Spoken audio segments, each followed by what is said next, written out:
وعلى آله وأصحابه وتابع التابع لهم بإحسان إلى يوم الدين. سبحانك لا علم لنا إلا ما علمتنا إنك أنت العليم الحكيم. رب اشرح لي صدري ويسر لي أمري واحلل عقدة من لساني يفقهوا قولي. رب زدنا علما وارزقنا فهما اللهم يسر ولا تعسر. رب تمم بالخير يا فتاح يا عليم افتح لنا فتوح العارفين. ولا حول ولا قوة إلا بالله العلي العظيم. ولا حول ولا قوة إلا بالله العلي العظيم. ولا حول ولا قوة إلا بالله العلي العظيم. أما بعد، قال الله تعالى في القرآن العظيم: أعوذ بالله من الشيطان الرجيم. بسم الله الرحمن الرحيم. ألم نشرح لك صدرك ووضعنا عنك وزرك الذي أنقض ظهرك ورفعنا لك ذكرك فإن مع العسر يسرا إن مع العسر يسرا فإذا فرغت فانصب وإلى ربك فارغب. صدق الله العظيم. Alhamdulillah, pertama-tamanya marilah sama-sama kita merafakkan rasa syukur kita ke hadirat Allah Subhanahu wa taala.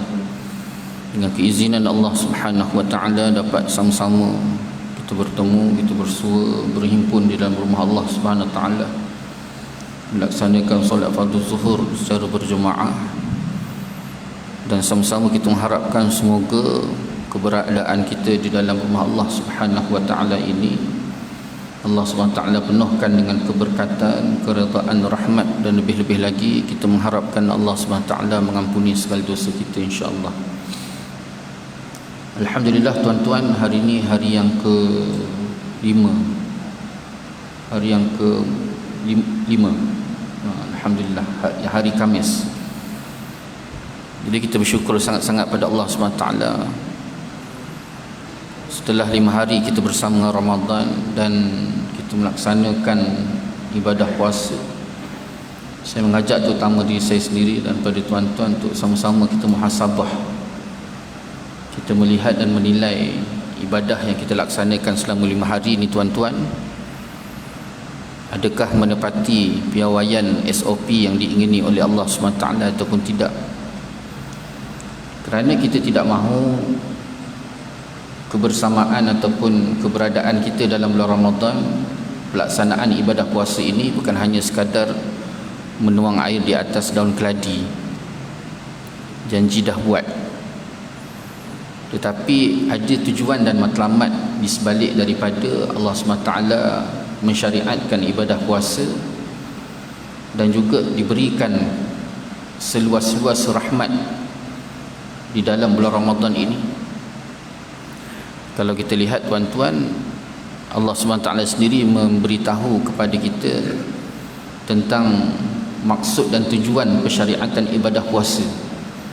Bukan hanya sekadar Allah Ta'ala semata-mata mensyariatkan, tetapi yang paling besar untuk capai kepada tujuan dan matlamat yang Allah Ta'ala sebut la'allakum tattaqun tersebut, supaya kita ni tuan-tuan bila melepasi Ramadan, bila melepasi ibadah puasa genap sama ada 29 ataupun 30 hari nanti, kita benar-benar menjadi orang yang benar-benar baik ketakwaan kita kepada Allah Subhanahu wa taala. Konsep takwa ni tuan-tuan bukannya satu pakaian biasa. Dia satu sifat, satu kepribadian. Sebabnya ulama menyebutkan bahawa sifat takwa ni melengkapi kepada akidah, bagaimana baiknya keimanan dan keyakinan seseorang itu kepada Allah Subhanahu Wa Taala. Dia tidak akan ada kesangsian, keraguan, bukan hanya semata-mata pada Allah Subhanahu Wa Taala, bukan hanya semata-mata pada kitab yang Allah Taala turunkan Al-Quran, bukan hanya semata-mata keraguan dan kesangsian terhadap Nabi sallallahu alaihi wasallam, sampai tahap tidak akan ada kesangsian dan keraguan tersebut dalam dia meniti kehidupan dia. Dia tak akan risau, dia tak akan sangsi, dia tak akan gundah gulana dalam meniti kehidupan. Kerana apa tuan-tuan? Kerana hidupnya itu ada keterikatan dengan segala apa yang telah dijanjikan oleh Allah SWT di dalam Al-Quran, dan juga janji-janji Allah SWT melalui daripada kata-kata ungkapan Nabi SAW. Ini iman. Begitu juga perjanjian Allah SWT terhadap hari akhirat.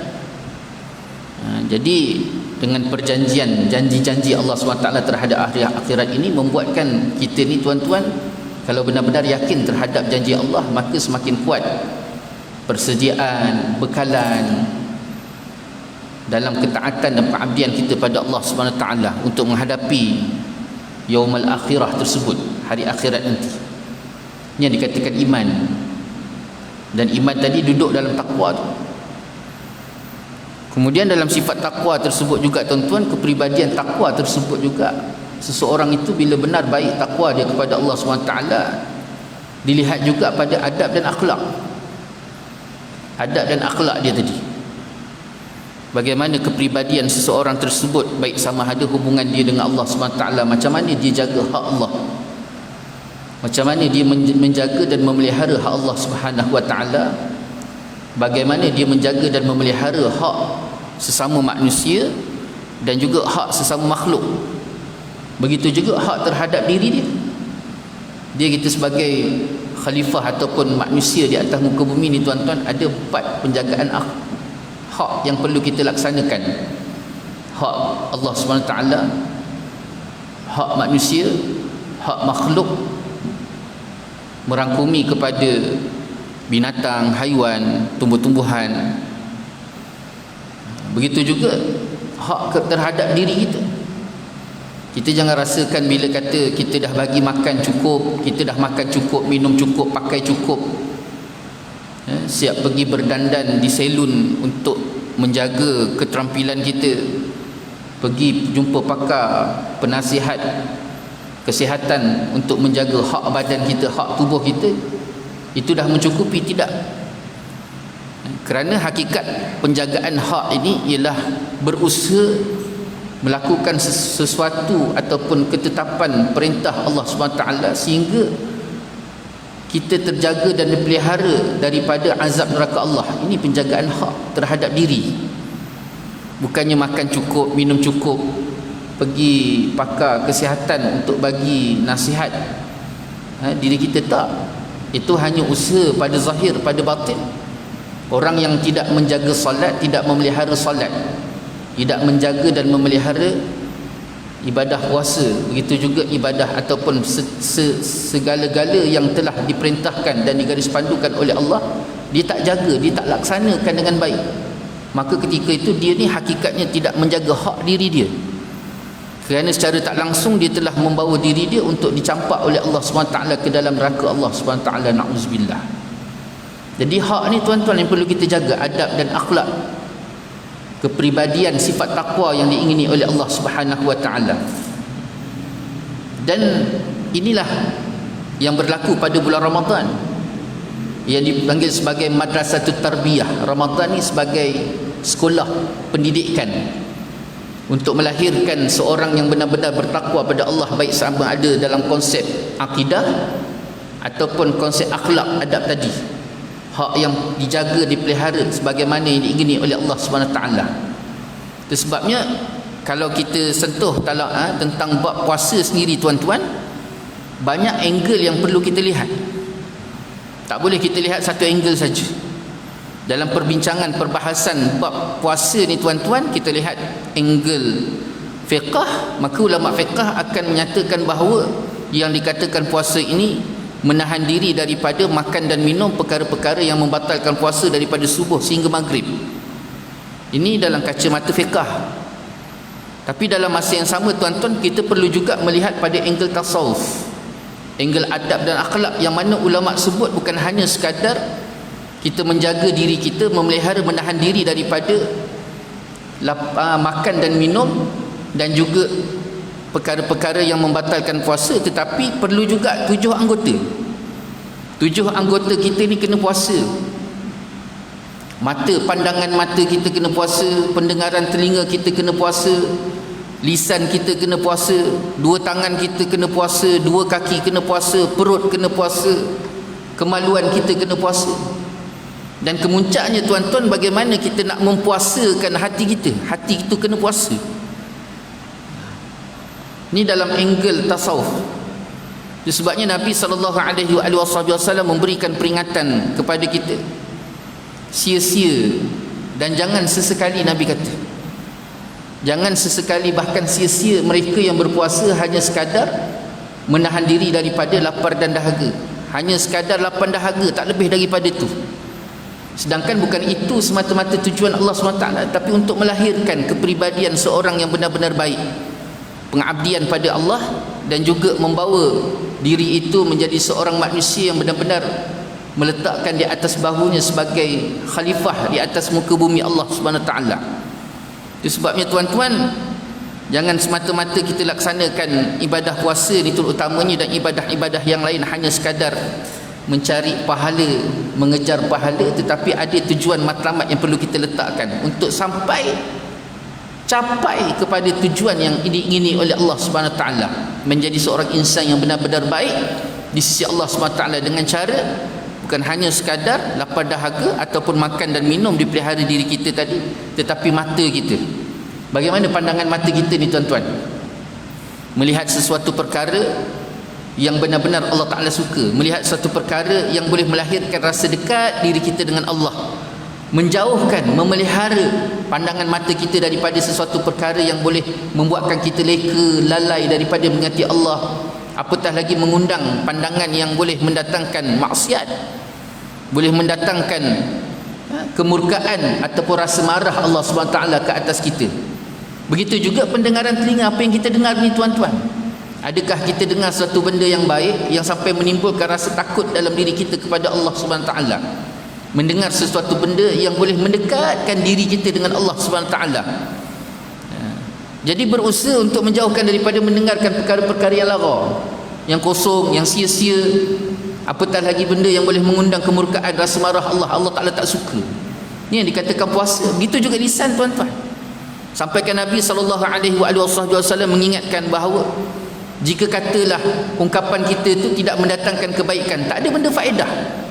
Kita hari ni tuan-tuan, kalau kita nilai balik percakapan kita ni, banyak percakapan kita ni atas dasar benda yang tak ada faedah pun. Maka Nabi kata lebih baik diam.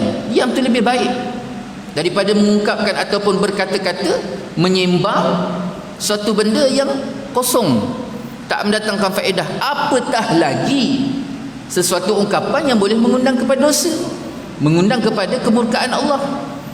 Ini yang dikatakan bahawa kita ni tuan-tuan sedang ditarbiah, dididik oleh Allah SWT supaya menjadi seorang insan. Kat sinilah kita tahu, oh macam ni nak jadi orang bertakwa. Bukan hanya semata-mata solat, bukan hanya semata-mata puasa, melaksanakan zakat, tetapi kepribadian, pembentukan kepribadian tadi. Bagaimana kita bawa 7 anggota tadi. Begitu juga 2 tangan kita ni tuan-tuan. 2 tangan kita ni, ke mana kita, apa yang kita ambil, apa yang kita beri. Apa yang kita ambil, yang kita beri. Tuan-tuan, benar, benar, memang benar. Duit yang kita dapat pada tangan kita ni tuan-tuan halal, bukan duit haram. Kita tak curi, kita tak ambil hak orang. Kemudian kita pergi bazar, kita beli makanan. Tuan-tuan, makanan yang tuan-tuan ambil tu tuan-tuan ambil makanan, tuan-tuan beli makanan tadi, ada 3 syarat, ada 3 benda ataupun 3 perkara yang Allah Ta'ala ajar. Yang pertama, nilai pada halalnya. Nilai halal ni iaitu daripada hasil ataupun duit yang kita gunakan tadi halal ke tak. Kemudian makanan yang kita nak beli halal ke tidak. Satu. Yang kedua, Allah Ta'ala kata baik, tayyib. Makanan tadi baik tak untuk kita ataupun mudarat. Yang kedua. Yang ketiga pula, dia adakah keperluan ataupun tidak. 2 benda mungkin tuan-tuan, kita pergi bazar Ramadan, kita beli tu, beli ni, apa semua, tak ada masalah. Sebab semuanya baik insya-Allah. Insya-Allah. Tapi tuan-tuan, keperluan ke tidak? Kalau dinilai pada keperluan tuan-tuan, sudah pasti kita tak akan membembet-bembet. Orang kat rumah cuma 2 je, berdua je tuan-tuan duduk kat dalam rumah. Tapi membembet makanan tadi tuan-tuan macam orang duduk 20 orang. Ini bukan keperluan. Ini berlebih-lebihan. Dan akhirnya membazir. Itu sebabnya Allah Ta'ala bila kita ambil je satu benda, ketika tu Allah SWT sedang didik kita. Didik kita bagaimana kita nak mengambil, cara kita nak ambil, apa benda yang kita perlu ambil. Adakah itu atas dasar keperluan sebagaimana yang dikehendaki oleh Allah SWT, ataupun mengikut hawa nafsu kita atas kehendak semata-mata. Aku nak itu, aku nak itu, aku nak itu, aku nak itu. Itu sebabnya kita ni tuan-tuan dilarang sangat waktu tengah lapar tuan-tuan pergi membeli. Sangat-sangat dilarang. Cuba bayangkan tuan-tuan tengah lapar pergi bazar. Kalau boleh dengan payung-payung bazar tu kita beli. Sebab apa tuan-tuan? Dalam keadaan lapar, bahaya. Jadi berhati-hati. Sini Allah Ta'ala ajar kita, sedang didik kita. Kita juga kaki kita, ke mana kita berjalan.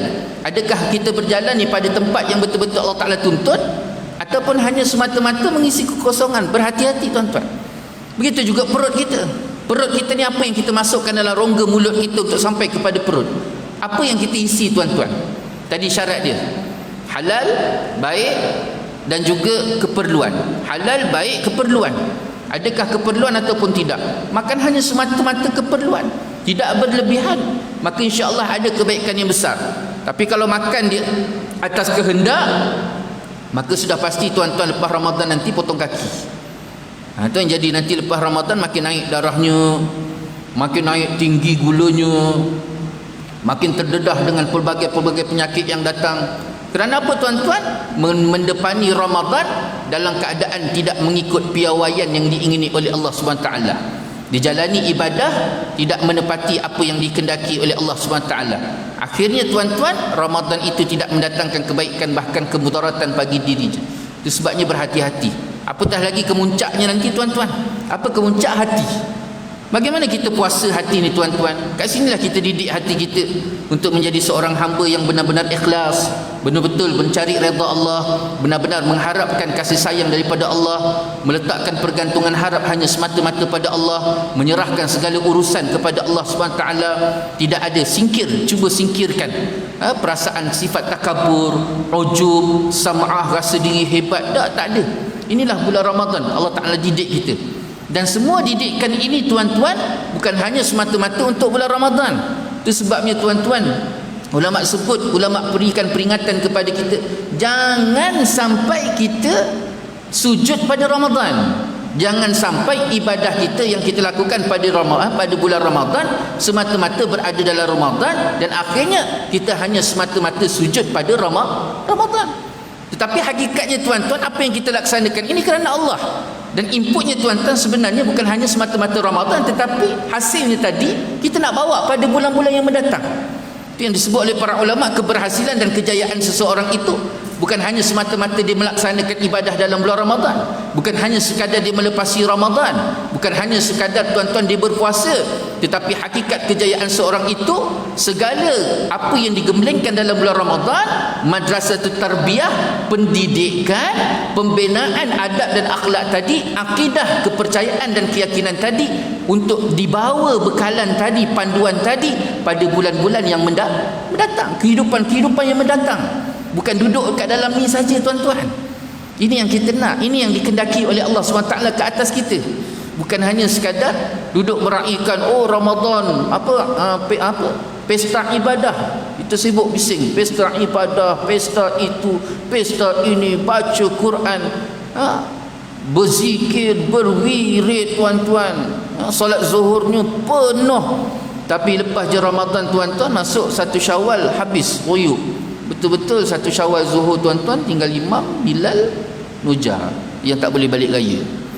Jangan tuan-tuan, jangan. Jadi macam mana sepatutnya beradanya Ramadan, kita juga luar Ramadan sampailah 1 Syawal. Jadi itulah tuan-tuan peringatan kita bersama tuan-tuan, terutama diri saya sendiri tuan-tuan. Jangan sampai kita termasuk golongan yang mensia-siakan kesempatan yang diberikan oleh Allah SWT. Kita tak nak nanti besok tuan-tuan di akhirat Allah Ta'ala bertanya pada kita tentang puasa kita, tentang ibadah yang kita lakukan, tentang pertemuan kita dengan Ramadan.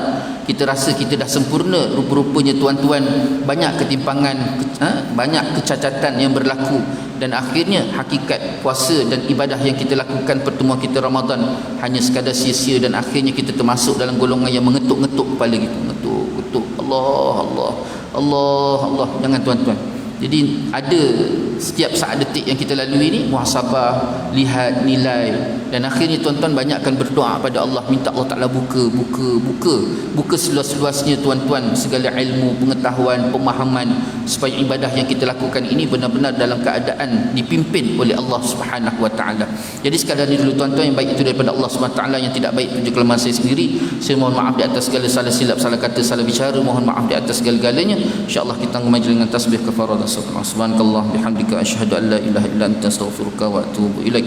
Bismillahirrahmanirrahim. Wal 'asri innal insana lafi khusr illa alladhina amanu wa 'amilus salihati wa tawassaw bil haqq wa tawassaw bis sabr.